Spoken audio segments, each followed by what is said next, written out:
The younger brother I raised is a schemer. One night, I woke up. Roman was sitting by my bed, helping me with a massage. You don't need to, I said. I'm just cramping. I'm the child's father. He replied, I can't get pregnant for you, but I can do this. You're quite responsible. I've wanted to be responsible for a long time. You finally gave me a chance. How could I let it slip by?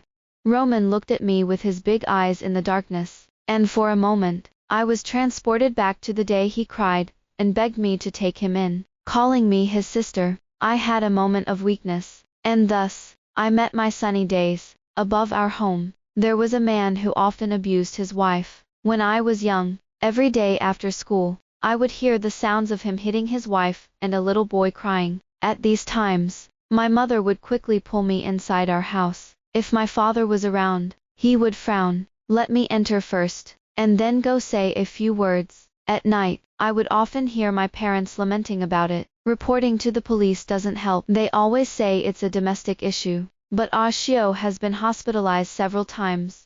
The saddest thing is that little boy Roman. I went up to check today, and he's so thin, like a little chick, curled up in a corner. It broke my heart. I've seen him picking through the trash cans before, searching for leftover food. I felt so sorry for him, that I gave him a few buns. When he cried and called me, Auntie, I just couldn't hold back. Let's help if we can. This child is so pitiful, only 5 years old and... That was the first time I heard Roman's name. Thinking back to the thin little boy I occasionally saw in the hallway, he never had a clean face, always covered in bruises, so thinner than the thinnest boy in our class. Teachers said we should help each other, I thought at the time. After all, I was only 8 years old, so, the best thing I could think of was to share half of the nutritional meal we received at school with Roman. Instead of jumping rope with friends after school, I hurried home. I found that the abuse was still going on, and Roman was huddled in the hallway, covering his ears, tears streaming down his face. My heart ached, and I reached out to his arm. Roman, I'm your downstairs sister, Stella. Do you remember me? I said. Stella. He repeated my name. I nodded, then took out half of the nutritional meal from my backpack, an egg, 2 slices of bread, and a cup of soybean milk I had borrowed from a classmate, now cold, and placed it in his arms. Hurry up and eat. Haven't you had any food all day? I said. He nodded, his stomach growling. He quickly unwrapped the food and started eating. To be honest, I had never seen a child so thin that he couldn't even peel an egg and just bit into it. I quickly peeled the egg for him, and fed it to him. He didn't cry this time. Instead, he smiled at me, and the tear stains in his eyes made my heart ache. I took out a small handkerchief and wiped his face. Get your filthy hands off me. You're worthless. I married you so you could embarrass me. Stop hitting. Stop hitting. The sounds of beating and scolding from upstairs echoed through the hallway. I covered Roman's ears. Don't be afraid. You can't hear it anymore, I said. If you're scared in the future, come find me. I'll take you to eat something good. Roman looked at me for a while, then smiled and nodded vigorously. From then on, I began my first steps in a planned economy. First was the nutritional meals. Many of my classmates often left behind eggs or soybean milk. I collected these and brought them to Roman. Then there was the pocket money. My parents gave me 5 yuan a week. I spent 2 yuan on stationery and snacks. The remaining 3 yuan I used to buy food, or small clothes for Roman. His clothes were probably adult-sized, dragging on the ground. I remember, after saving up for about 3 weeks, I bought him a pair of pants from a street stall. He smiled and said, "Thank you, sister. This is the first time I'm wearing pants." I patted his head, feeling like I had done something truly remarkable. After that, our relationship grew closer. But why did my parents find out later? It was because I had been eating less nutritional meals and fainted during a PE class one day. When my parents found out I was eating less to help Roman, they were silent. They patted my head and said nothing. After that, I received an extra portion of the nutritional meal each time, so I didn't need to collect leftovers from others anymore, and both Roman and I could eat a bit more. I later found out that my parents had paid extra for the meals so the school would give me an additional portion. Sometimes, they would also ask me to give any unused clothes, especially those that were more neutral, to Roman. From then on, Joka no longer had to wear oversized clothes, and was no longer bare-bottomed. He also began to show the smile a little boy should have. But this peace didn't last long. It was shattered when Roman was 6 and I was 9. One night, after finishing a bath and preparing to ask my mom to let me watch TV for a while, I heard hurried footsteps outside, and someone frantically knocking on the door. Sister, help me, auntie, uncle, save me. It was Roman's voice. He kept banging on the door. My dad wasn't home, and my mom and I were startled. Help me, he's going to kill me, Roman cried out. My mom quickly opened the door, and before I could react, a small body rushed in and plunged into my arms. Quickly close the door, he's gone mad. I heard this and glanced at the stairwell, where a man with a knife and no shirt was charging up. It seemed like he was covered in blood. My mom screamed and shut the door, but the sound of banging continued from outside. The man was chopping at the door. Our door was 2 layers, an iron gate outside and a wooden door inside. The man was crazily chopping at the lock and the wooden door. My mom was trembling all over, and Roman was trembling too. I was at a loss and didn't know if we were in danger. I just held on to Roman tightly. My mom said, Stella, take Roman and hide in the room. Mom will call the police. I nodded, quickly dragging Roman into the room to hide. Fortunately, the police arrived quickly, and my dad, who was working the night shift, rushed back home. Roman curled up on my small bed, still with tears on his face. I only saw the wooden door badly damaged. If it weren't for the iron gate, my mom might have. The adults protected me well. It was only when I grew older that I realized. That day, Roman's father had killed his mother on the street, and Roman had witnessed everything, running upstairs in fright. Fortunately, our family rescued him in time, or he might have died that day too. Later, his father was imprisoned for life. Roman's relatives treated him like a plague. Even his biological grandmother and great-grandmother didn't want him. He had become a complete orphan. When I heard this news, Roman was still staying at our home. At night, my parents discussed this matter for a long time. Roman sat silently in my room. I felt heartbroken seeing him like this. During this time, Roman lived cautiously in our house. He didn't dare eat much food. If I didn't put meat on his plate, he wouldn't touch it. Now, my parents were discussing his situation, and he probably thought he was going to be sent away. Roman, sister, he came over and hugged me. Can you take me in? I'm very well behaved. I won't cause trouble. I don't want to leave. I don't want to be separated from you. I didn't know what to say. Even though I was small, I wanted him to stay, but it was up to my parents to decide. After a whole night of discussion, my parents couldn't come to a conclusion, but they decided to let Roman stay. He continued to live cautiously. When would it be certain that he could stay? One time, the school had a city-level math competition team visit to test our suitability for the competition. They gave each student a set of math problems. I was terrible at math, so I threw the problem aside, not planning to deal with it. But that night, our family discovered that the answers to the math problems were neatly written on the sheet. Without a doubt, it was Roman's work. How did you do this? You haven't even been to school. My dad was surprised. Roman blushed and said, I usually read the books and textbooks in Stella's room when I have nothing to do. So, I finished reading them. Reading what? I had many books in my room, fairy tales, biographies, and a lot of textbooks. My dad had bought them for me to preview each grade during summer vacations. Up to middle school, I rarely read them, but it turned out that Joka, who spent most of his time at home, had read them all. No way. I remember I just taught you to recognize words last semester. I was astonished, and I had always considered myself a little teacher. Roman scratched his head. I learned it and then read it by myself, and he understood. My parents looked at the neatly written answers on the test paper, realizing that Roman was even better than their daughter who went to school, and looked at me as if I were a fool. In the end, Roman scored full marks on the math test, shocking the school and the city math team. I finally realized that the little brother who followed me around and lived cautiously was a genius, a big genius. Subsequently, my parents applied for a scholarship for him, which he would have to repay after turning 18, but 7-year-old Roman could finally go to school. I cheered for him, and he was happy too.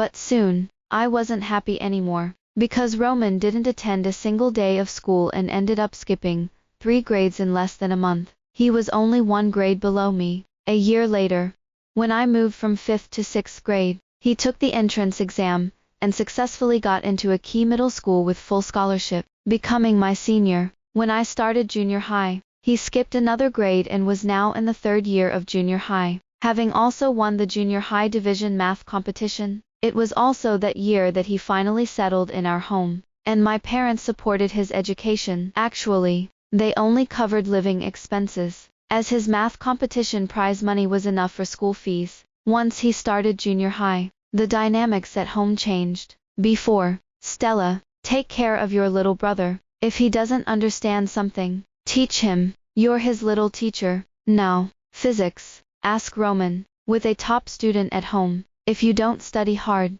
you'll be embarrassed. Roman, help Stella with her studies. She's a bit slow and falling behind. Me. Roman's lips curled into a slight smile. Okay, uncle and auntie, I'll make sure Stella does well. Having spent so much time with this kid, I knew what that expression meant. He was definitely sneering. My 1st and 2nd years of junior high were quite ordinary. My grades were average, but with Roman's tutoring, I was in the upper middle tier of the class. Every day, I immerse myself in romance novels with my desk mate, obsessed with the CEO's chest and the domineering kisses of school hearthrobes. In my 3rd year, I finally experienced my first confession and my first period. Holding the love letter, I lay on my desk, wanting to cry but unable to. The onset of my period was so intense, I was definitely soaked. This guy brought me trouble. I'm definitely not accepting it. I cried, full of frustration, and announced that the boy was a no-go. Just a few minutes later, a big backpack was placed beside me, and Roman, with his slightly chubby face, leaned in and said, Stella, it's time to go home. My eyes were red, and I pinched his face. Don't be so impolite. Call me, sister. He saw the love letter in my hand. His earlier smile vanished completely. What's that you're holding? I was startled and almost thought my dad had come. Oh, it's a love letter from a senior in the high school division, I replied weakly. He frowned at the letter and then at me. Are you feeling unwell? Roman asked. I nodded, pulling him close and whispering in his ear. Yes, I started my period. A period. The boy who was 3 years younger than me turned red all over. Actually, just a few days ago, he had celebrated his birthday, and during this time, our age difference would briefly shrink to 2.5 years. Roman thought for 3 seconds, then used a plastic bottle to get hot water for me, quickly took off his jacket and wrapped it around my waist. He held the bottle on my lower abdomen, rolling it back and forth. Is it better? Are you feeling okay? Roman looked at me, his ears red. Yes, much better. I smiled faintly. Good little brother. He paused in his actions, and some emotion flickered in his big eyes, before he picked me up on his back. Whoa, you. I couldn't help but curse. This action nearly made me bleed out. But I had another concern. How could he carry me with his thin frame? At that time, I was growing rapidly and eating a lot, so I wasn't a skinny girl. Roman was even shorter than me. How could he carry me? When we got home, my mom was delighted, as it was rare for girls my age to get their period. She smiled and said, my Stella has finally become a big girl. I had no reaction, just one word, pain. Roman, however, had red ears, not sure what he was thinking. Oh, and the senior and that love letter. I completely forgot. Later, I heard a rumor from my desk mate. Hey, Stella, what's the relationship between you and Roman from the 2nd year rocket class? You seem to come and go together, she asked, looking at me with curiosity. What relationship? He's my brother, I said. Why? The details of the past were well kept secrets, and very few people knew that the child in the swirl was Roman, and I couldn't possibly tell anyone. I heard you two are dating, she laughed. Cough, cough. One day, a senior from high school confessed to you, but Roman, the top student, intercepted him. He domineeringly carried you downstairs, declaring his sovereignty. The next day, he returned to school to challenge the senior to an Olympiad math duel. Without a doubt, The genius Roman won the competition and also won you over. How romantic. And you still say there's nothing between you? My desk mate gave me a leg slam. The genius little wife.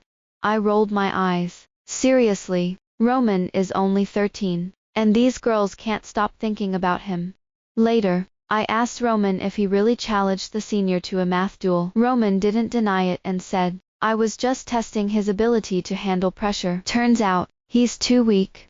Even though I was dignified and composed, the nickname, the genius little wife, spread throughout the school. If the teachers hadn't known about our relationship, they would probably have called my parents every day. When I entered high school, the nickname suddenly changed to the campus hearthrobe's little wife, because Roman started growing taller. This kid grew even better than I did back in the day. When my dad measured his height on the weekend, he was so shocked his jaw almost dropped. He grew 10 centimeters in one semester. My goodness. He was 162 centimeters last semester, and now, just halfway through the semester, he's already 172 centimeters, and it looks like he's still growing. What's even scarier is that Roman is now in his senior year of high school, at just 14. And I'm stuck at 165 centimeters, completely shorter than him. What's up? The campus hearthrobe's little wife. Roman knew about the school rumors. You still dare to mention that nickname? I was furious. Go away. I'm not happy. Are you unhappy because I'm taller than you? Roman laughed. After growing taller, he also became much better looking. His baby fat disappeared, and his features became more defined. His voice also deepened. My desk mate calls him the campus heartthrob every day, and I found myself feeling a bit shy about it. I was suddenly depressed, and didn't want to talk to him. What kind of genes are these? Growing so well. He's good at studying, and now he's good looking too. I felt a bit sad, thinking that if Roman had been born into a perfect family, or if his mother were still alive, she would be so proud, wouldn't she?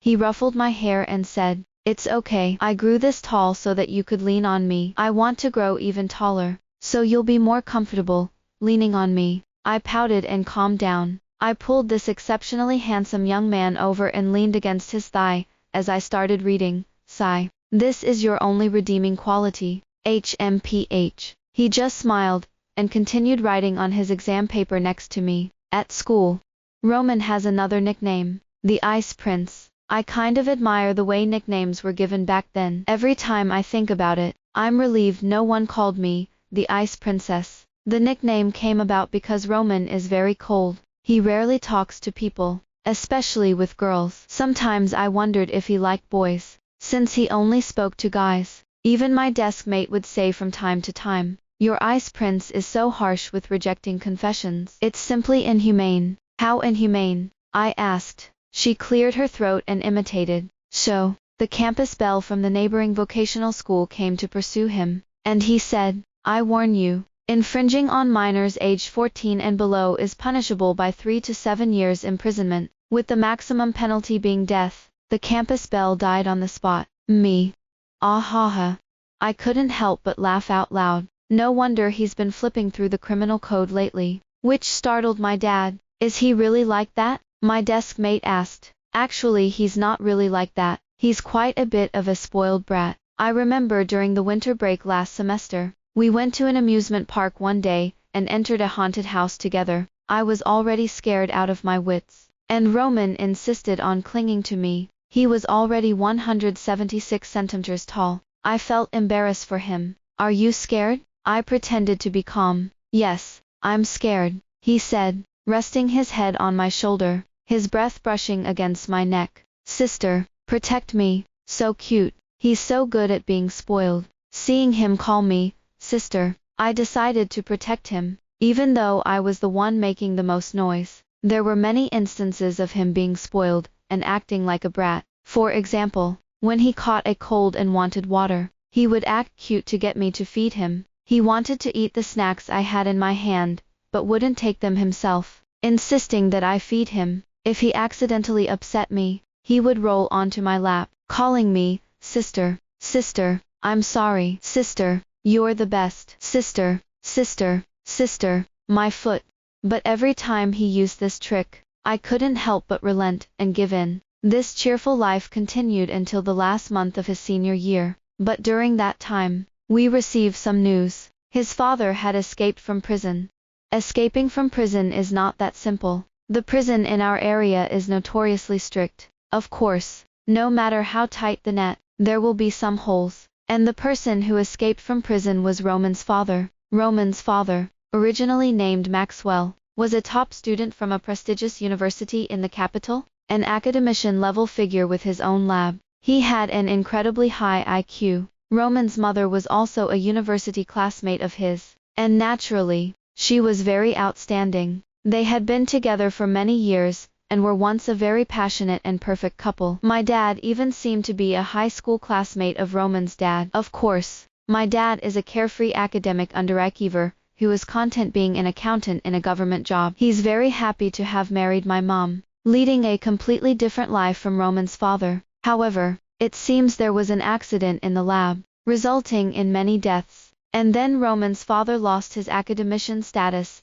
and had his lab shut down. After that, Roman's father fell into a deep decline. Perhaps people with exceptionally high IQs and achievements can't handle their own failures very well. Eventually, his repressed emotions turned him into the person I met. There seem to be other incidents, but they are likely very terrifying. Neither Roman nor my dad would talk about them. After murdering Roman's mother, and being imprisoned, Roman's father seemed to have recovered from his madness. From the moment he entered prison, he began studying how to escape. A genius, after all, is a genius, and a scheming genius. Planning for nearly 10 years, he finally succeeded in escaping. When he escaped, it was already close to evening, around school dismissal time. Although the police responded quickly and sent plainclothes officers to protect Roman, without alarming the other students to avoid panic, our school dismisses in batches, freshmen and sophomores, and the middle school section leave first,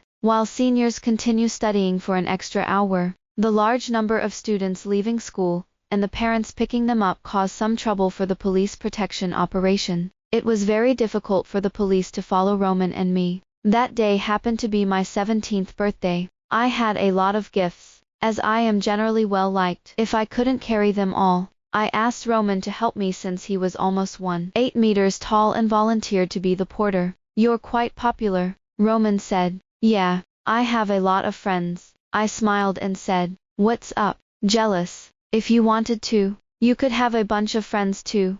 To be honest, who at school wouldn't want to be friends with Roman? Not only does he have the halo of a genius, but he's also good looking, and most importantly, he has all the valuable traits of a friend. Loyalty, never gossiping about others. If you ask him for something, he will definitely do it if he agrees. Roman smiled but didn't answer. Instead, he said, "It seems you don't want my gift anymore, given you already have so many things." PFFT. I tried to pinch his face, but couldn't reach it. He was holding too many things. He bent down and brought his face closer so I could pinch it easily. I said, "Don't try to avoid this gift." He smiled and said, "Okay." I released my hand with satisfaction, secretly marveling at how soft his skin was. Then we prepared to cross the street, one in front of the other. I clearly remember that the traffic light had 45 seconds left, and the crosswalk was less than 20 meters away. Just as I was about to cross, Roman let go of the gifts he was holding, and they fell to the ground. "Damn it, Roman, there's glass in there, you." I was about to scold him, but he grabbed my hand. I was stunned and then looked up to see his gaze fixed far ahead. Across the street, I looked over too. Behind the crowd of people, there was a man dressed in old clothes, watching us, tall and thin, with messy stubble, his once red eyes now weary and shadowed. He looked like a despondent, pitiful middle-aged man, but I couldn't forget the scene of this man charging at my house, covered in blood with a knife. I forgot to breathe, and I thought, Roman must have too. The traffic light's countdown reached 10 seconds. The engine of a large truck at the intersection rumbled, and a man on a big motorcycle revved the throttle, the noise mixing with the truck's engine like a heartbeat. Boom boom boom it filled my entire auditory and visual world. I saw the man's mouth move, saying something silently. In an instant, both Roman and I felt our body temperatures drop. He said, "Son, I miss you." Boom. The next moment, The truck started, and its long body passed by. He was gone. After that, the police came to our home, and set up protection for my family and me, assigning 2 plainclothes officers to each of us. Roman was taken away overnight to a protected location, I didn't know where, and I couldn't even call him, and he didn't get to have my birthday cake. Stella, take care of yourself, were his last words to me that night. I was frantic. This boy, who had been by my side since childhood, was taken away just like that? I knew it was probably the safest option for him, but I still felt anxious. Stella, don't mention Roman to anyone during this time, my dad said seriously, to protect him, and to protect yourself. From now on, your parents will pick you up from school. I nestled in my dad's arms, my eyes red. My mom, seeing my distress, said, Stella, don't worry. Not hearing any news about Roman is the best news. It means he's being well protected. I nodded and said nothing. But later, what upset me the most was not Roman being taken away, or the potential danger to my family and me. What upset me the most was the rumors at school. Roman, who once had nicknames like the Ice Prince and Perfect Genius, had become the son of a murderer in those rumors. Even the boy who had once pursued me joined in spreading the rumors. Those who once admired Roman were now pointing fingers at him. No wonder Roman is so smart. His parents are academicians. So what if they are? His dad killed his mom. The son of a murderer has the blood of a murderer in him. It's only due to talent. Otherwise, he couldn't be so strong. This was what that boy said. How scary. It's a good thing he ignored me when I pursued him before. These people. I couldn't hold back and went over to beat up that boy. What are you saying? Is my Roman someone you can slander? What talent? While he's doing practice papers and memorizing words every day, you're playing video games. Slandering his hard work. Slandering his past. Do you even deserve to? Beat you up. Beat you up. I don't know where all that energy came from. I was usually seen as a good girl, speaking softly, but that time, I really couldn't take it. Just a few days ago, Roman, in the end, both I and that boy received disciplinary warnings. When my parents came to the school and saw me with disheveled hair, clothes with several holes, and tear-streaked eyes, they only said to my teacher, my daughter started it, and I'll apologize for that. But I don't think she was wrong to act out. The teacher was silent, and the boy and his parents were also silent. But it was that incident that cleared the rumors about Roman at school. At least no one said anything excessively bad about him anymore. Of course, the subtle sneers in the silence couldn't be missed. This oppressive atmosphere lasted until Roman's class finished their college entrance exams. During that time, Roman's father didn't appear again. We don't know if he ran away or was caught, and no one informed us. However, gradually, there seemed to be fewer plainclothes officers following me. Occasionally just 1 or 2. It seemed that the crisis had lessened. With the arrival of summer vacation, it also meant the college entrance exam results were out, and the whole school was in a festive mood. We are a key high school, and every year, there are new batches of students, going to 985 and 211 universities. Though I'm not part of this batch, I was a bit uplifted, imagining what university life would be like. But Roman's shadow lingered in my life. I often wondered how he was doing, if he was eating well, and how a handsome guy like him might not be used to the food provided by the police. And then I wondered how he did on his exams. I went to check the college entrance exam scores posted at school, but his name wasn't there. Was he affected and didn't make it, or was he simply not listed? No one told me. That night, on the eve of summer vacation, I was kidnapped by the police. Since they were plainclothes officers, I didn't realize what was happening and was scared to tears. They blindfolded me and took me to a place. What are you doing? My family has no money. Why are you kidnapping me? Is it you? Kidnapping me won't help. I don't know where he is. Even if you strangle me, I still wouldn't know.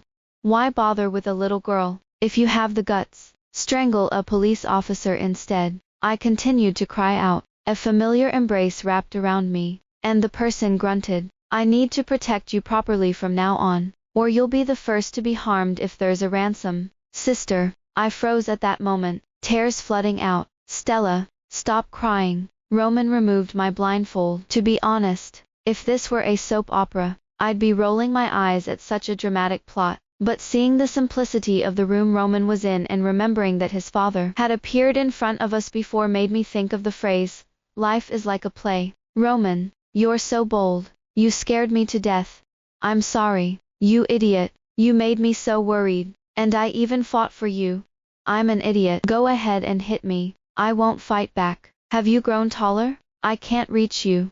Roman smiled, lowered his head, and let me tug at his hair. As I tugged, I ended up biting his shoulder. He winced, his expression unreadable. "Don't do this again," Roman said, rubbing my bruised mouth. "It's dangerous." Heh. I was still not calm, wondering what he meant. After a long session of comforting and asking about each other's well-being, I learned that he had done well in the exams. The university in the capital even called him to ask if he wanted to attend based on his score. But he didn't want to go to the capital. The reason was simple. I didn't press further. Finally, I stopped crying, but my eyes were swollen, and my nose was stuffy. He smiled and wiped away my tears. "Is the crisis over now?" I asked. "Can I come and see you?" He lost his smile, hesitated, and shook his head. "No," Roman said. "He hasn't been caught." Since that appearance, Roman's father had seemingly vanished. The police, based on surveillance and other leads, found nothing. At that time, surveillance wasn't as advanced as it is now, and there wasn't much big data or facial recognition. Roman's father was well prepared and had strong counter-surveillance skills. He remained elusive, but as long as he was not found, Roman and my family would have no peace. "What are you planning to do from now on?" I asked. "That's why I asked the police to bring you here," Roman said. "From now on, I'll secretly attend university. I've decided which one, but I can't tell you. As long as you're safe, that's all that matters." I nodded, knowing that his safety and well-being were the most important. At this moment, Roman lowered his head slightly and said, "Do you remember when you first brought me the nutritious meal? Our postures and sizes have swapped. You're so small now." At 17, I had become somewhat thin, and I did look smaller in front of him. "I'm not small." "What's wrong with you?" I asked, blinking at him. His eyes seemed to be filled with the galaxy, such beautiful eyes, like Roman's mother's, quite different from his father's cold and indifferent eyes. I remember Roman's mother as a gentle woman. He leaned in and pressed his forehead against mine, saying, "Stella, wait for me to come back when I'm of age." "Okay, I'll come find you then." "You're leaving?" I didn't quite understand at that moment. "Don't be sad, I'll wait for you." He sighed and hugged me. Since I was crouching on a chair, he embraced me entirely. At that moment, I realized how broad a 14-year-old boy's embrace could be. "I'm a bit scared." "Scared of what?" "Scared that you—" "No, it's nothing. Just wait for me to come back after I'm of age. Don't let other boys bully you, or get close to you with their dirty thoughts." I blushed and poked him. "You seem a bit mature for your age. You know about such dirty stuff." He smiled and let go of me, saying, "Smart people usually have a mature mindset. Call me, brother." I gave him a very delightful flick on the forehead. Thunk tilde a really loud one.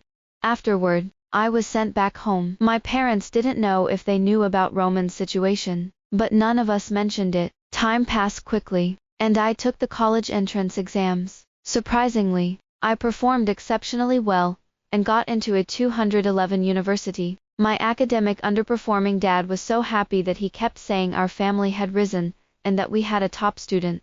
I was very happy too, because 2 years ago, on the day I came back from Roman, my dad had also thrown a big feast. To my dad, both of us were his pride. In that year, the police finally found a trace of Roman's father. He had fled abroad. It seemed he had gotten involved in some significant business. Since it was abroad, the difficulty of capturing him increased. I can only say that smart people are indeed smart. They always use all resources to ensure their invulnerability, provided they're not crazy. In my junior year, during the New Year break, I returned home and heard a shocking news from my dad. Roman's father is dead. At the border. Dead.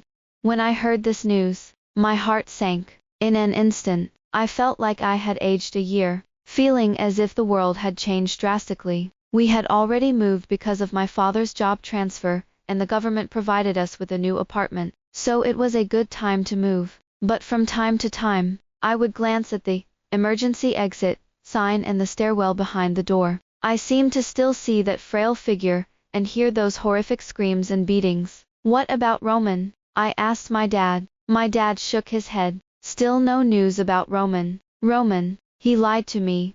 I'm 21 now, though still 20, and Roman's 18th birthday has passed a few days ago. He hasn't shown up. I'm very disappointed, but also relieved. Roman's father no longer poses a threat to him. By the way, have you started dating? My dad asked. No, no one I like. Indeed, you've only had Roman around you since you were little. TSK, won't you end up not getting married? Dad, I'm still so young. Why are you thinking about this?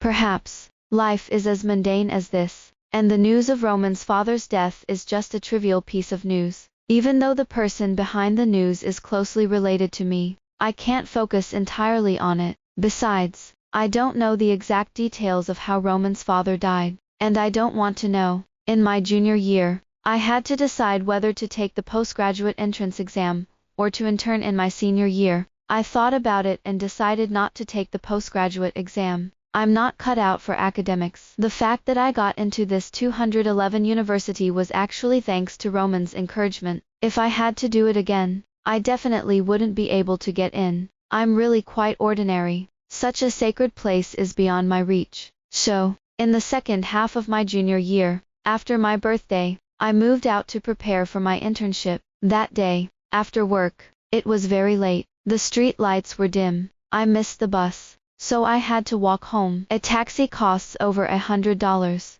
and with my internship salary of just over $2,000, I couldn't afford it, plus rent. The several kilometers of road were dark due to the lights being out. I walked cautiously, cursing my boss under my breath, and just as I entered the apartment, I noticed something wrong.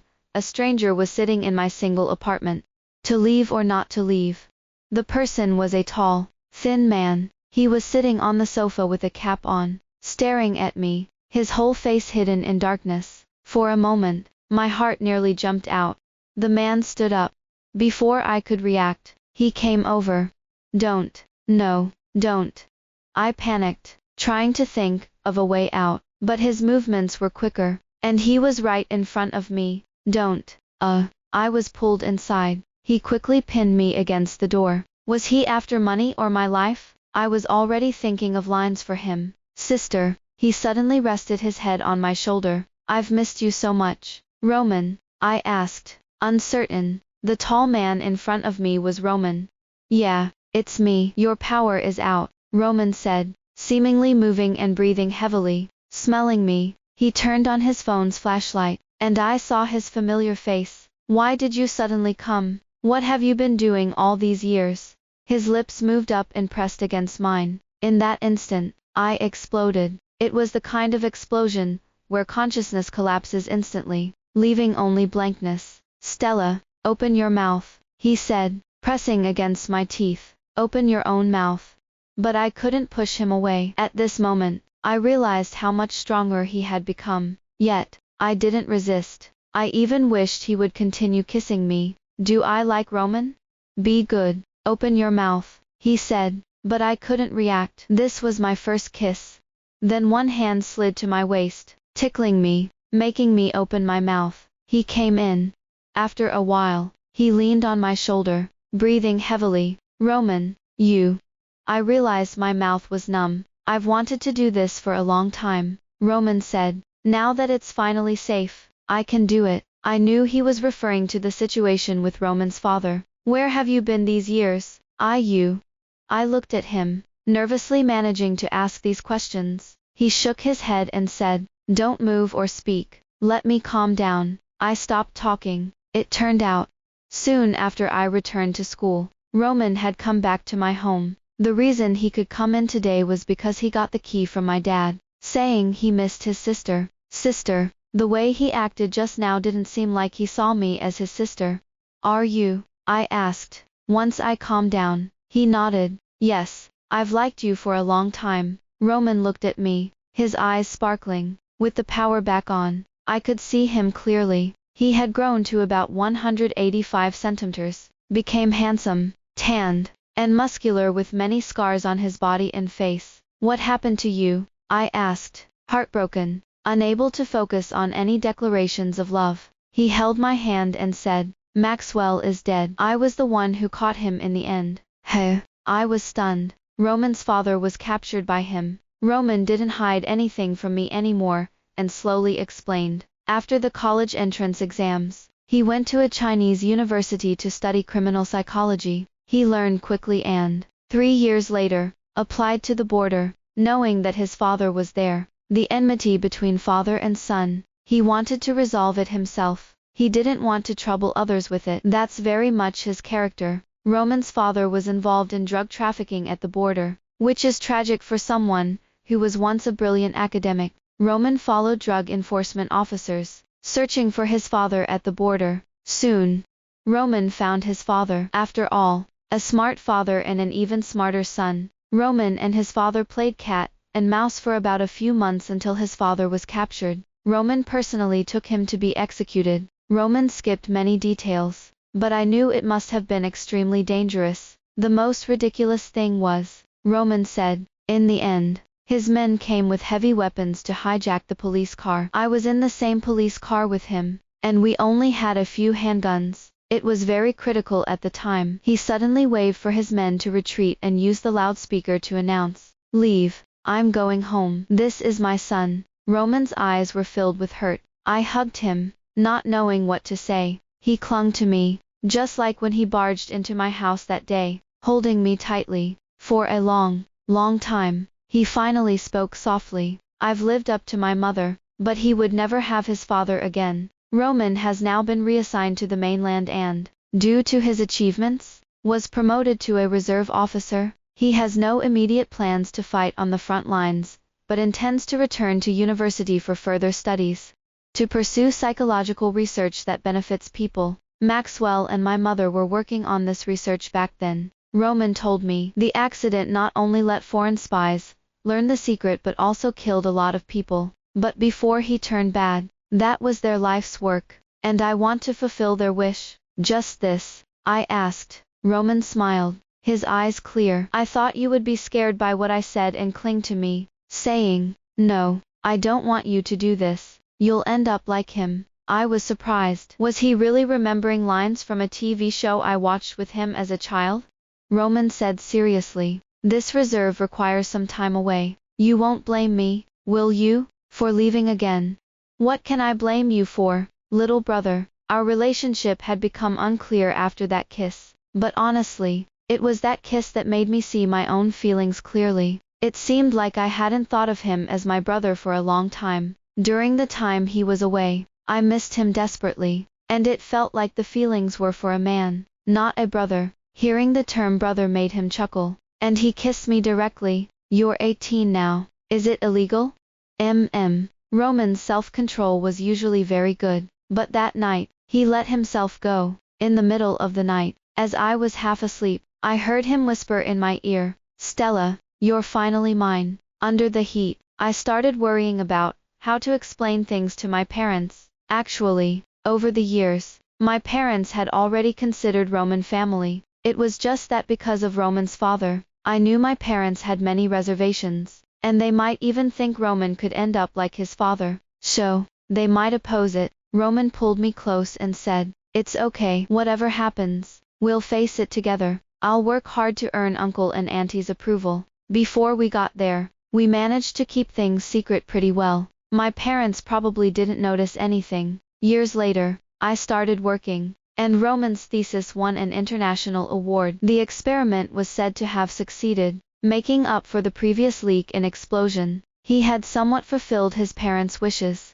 Roman proposed when I was 25 and he was 22. What surprised me was that, when my parents heard the news in person, they didn't have a very intense reaction. My mother even gave me a look and said, I saw it coming. You two grew up right under my nose. How could I not know? My father, however, was serious and took Roman into a room to talk for 3 hours. 3 hours later, I anxiously rushed to my father's door and pulled Roman out. Dad, don't make things difficult for Roman. It was me who fell for him first. Dad, you can't come between us. I'm already pregnant with Roman's child. Dad, Mom. Roman smiled painfully and said, Stella, I was just discussing with Uncle about where to buy our future home. You're pregnant. That's perfect. Uncle, what do you think of that 4-bedroom, 2-living-room apartment? We can all live there. It sounds good. I actually don't want to sleep with your aunt anymore. Her snoring is too loud. Old man, who are you talking about? I haven't complained about your teeth grinding for years. I looked at my parents in surprise. They had raised Roman and me, and now they were sending me off to be married and welcoming me back in. It all felt so natural. Although I had made up the part about being pregnant, Roman pulled me closer, watching my parents argue, and said, to meet Uncle's housing requirements, let's continue working hard tonight. After Stella became pregnant, she often suffered from severe morning sickness and cramps at night. Seeing her in pain, I regretted letting her get pregnant. But every time this happened, she would smile and tell me, Roman, we're going to have a baby, you're going to be a dad. I went along with her, as long as she was happy. But this would be the only child. I didn't want her to suffer anymore. After massaging her and helping her sleep, I held her, feeling an extraordinary warmth. But Dad, such an unfamiliar word. Maxwell wasn't like this before. On my 3rd birthday, he used to take me out to play. The Ferris wheel in the Capitol was very high, and the screams on the roller coaster were louder and louder. Among the colorful lights, I remember laughing happily. He would carry me on his shoulders, and my mother would take pictures of us. That birthday year, many things happened. I was tested for high intelligence at the Capitol's big children's IQ test, and Maxwell and my mother were very pleased, saying that their strong combination produced a child who wouldn't be too bad. But shortly after the test, Maxwell's experimental lab had a major accident. An important student sold related information to foreign organizations, then blew up the lab, killing almost all the experimental staff, except for Maxwell and my mother, because that day, I had a fever, and they rushed to the hospital to accompany me for an IV drip. When the news broke, it felt like the sky had fallen. He was quickly taken for investigation, and both he and my mother were expelled from the academy. Since then, they faced widespread rejection. They took me and moved to many places, suffering many glares. Thus, his character began to twist, and this was not the main reason for his change. The main reason was that, in an effort to return to the academic world and to the dream hall he yearned for, he forced my mother to sell herself. Sounds like a soap opera, right? But Maxwell did just that. I saw different men on top of my mother when I was very young. And afterward, Maxwell would beat her. I would hold my mother, keeping Maxwell away. But that only led to us both getting beaten. And he never regained his status, nor did anyone care about him anymore. After the failed attempt to sell himself, Maxwell brought my mother and me back to our hometown, where the disdain seemed even harsher than outside. From then on, his perversion became evident. He blamed me for having a fever that day, blamed my mother for not keeping those who could help him return to his hall, blaming this, blaming that. He started to abuse us, and his methods of abuse were peculiar and involved unusual tools. For example, using sulfuric acid to burn my mother. Yes, concentrated sulfuric acid. Of course, he burned the parts inside where others couldn't see. Bit by bit, when my mother resisted, he used the lab's rack to beat her. I think it was the rack for alcohol lamps. Also, the microscope. The microscope was used most often. He once said it was convenient, large, and hard enough. When my mother cursed him, she went crazy, saying he was insane. He really was insane. When he went mad, he even hit me, and my mother protected me, always pushing me out of the house. She would block the door, not letting Maxwell in. But this only led to even more severe beatings. In that cold hallway, I could only hear my mother's screams and felt like the world was dark. I always wondered why my mother didn't leave, but I never understood their issues, wasted my brain on it. During that time, the only warmth and hope I had was watching the kind family living downstairs. The uncle often came to protect me and tried to take me away. The aunt would often give me food. At that time, no one cooked for me. My mother was barely cautious, and Maxwell was even worse. The times my mother was hospitalized, it was this uncle and aunt who took care of things. They even helped call the police. But it was useless. Maxwell used all his intelligence to escape responsibility. He was determined to BS. Once, while I held in the hallway, covering my ears and crying from my mother's screams, I don't know how long it passed, a girl grabbed my hand, stuffed a lot of food into my arms, and covered my ears, saying, "I'm Stella. I live downstairs. Don't be afraid. You won't hear it anymore." So cute. From that moment on, she helped me many times, but perhaps she didn't know. From the moment she appeared in the hallway and held me, I had kept her in my heart. My mother was killed by Maxwell. Before I turned of age, I had left Stella for a while, and during that time, I dreamt of the day's events every night. Maxwell wanted to kill me because I couldn't help but throw a chair at him. My mother protected him and was the first to be attacked. I only remember blood flowing profusely, and my mother's once gentle eyes were full of red bloodshot veins. "Run, Xiaoke, run." These were my mother's last words to me. I ran desperately to what I thought was the safest place. I ended up at Stella's house, but at that moment, I regretted it. Why did I bring Maxwell to disturb Stella's family? I was guilty. I shouldn't have done this.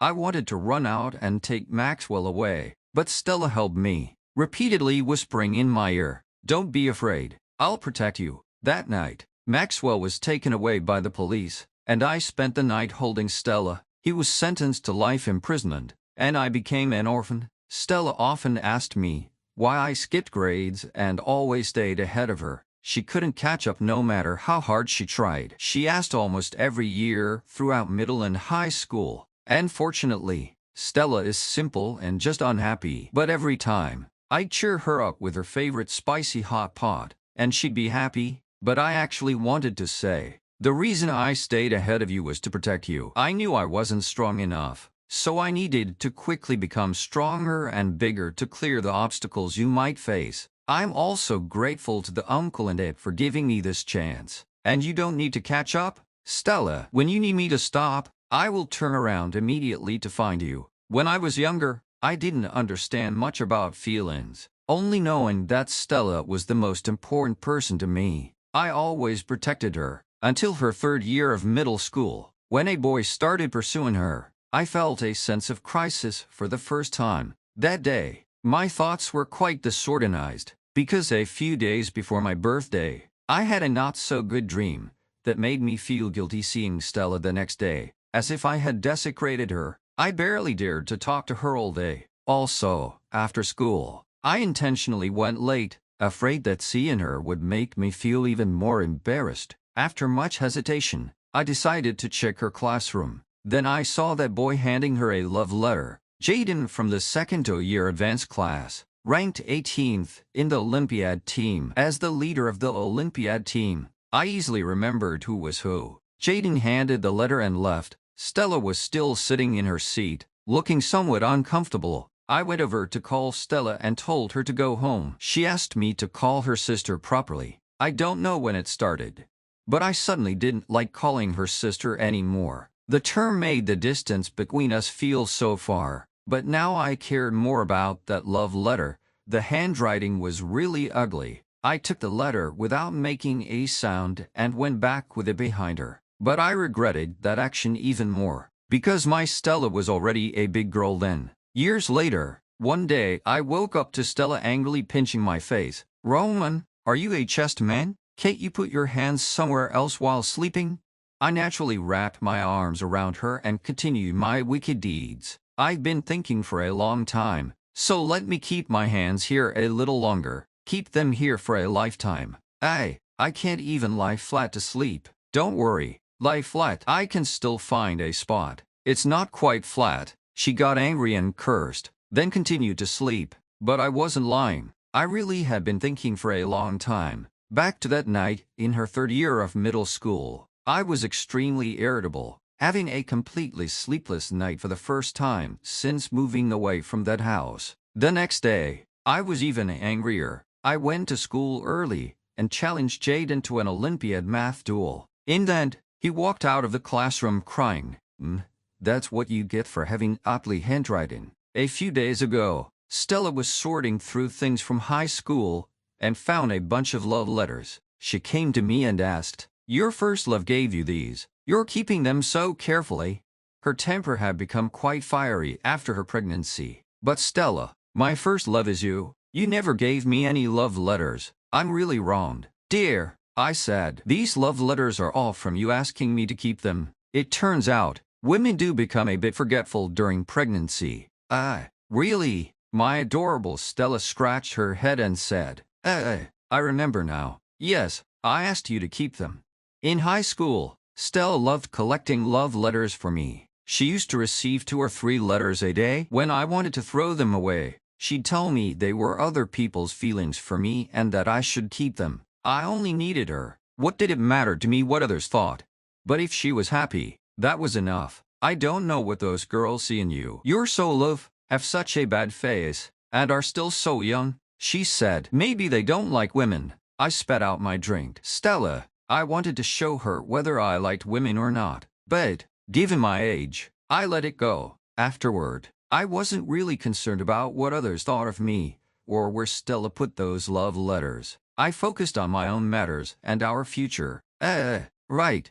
There's one thing Stella never knew. She actually had many pursuers. So many that it made me very frustrated. I even had a fight because of it. I managed to scare off most of the school-based pursuers in one go. But outside the school, there was a persistent boy from the neighboring vocational high school who almost came every day to give Stella things. Of course, I found ways to intercept him. That guy always wore a dog collar with spikes around his neck. I couldn't understand the fashion of that time. I couldn't remember his name, so I called him Dog Collar. When Dog Collar found out I was intercepting his many gifts and distributing them to my classmates, he came after me with someone. That day, Stella was called to the principal's office after failing an exam, and I wasn't in a hurry to leave either. However, the one who came out of there in a miserable state was not me. They probably didn't expect that someone who usually keeps to herself and is slim and polite could be so ruthless when it comes to fighting. Right. Hey, it's all thanks to Maxwell. Those flashy moves didn't do much to me. I knew all the places where hitting or hurting wouldn't leave a mark. After that, the dog collar never showed up at our school again, nor did it appear in front of Stella. Hey, that's my secret. She's pregnant now and shouldn't hear such shocking news. There was never a third party between us. We had plenty of little quarrels, but they were all just me teasing her.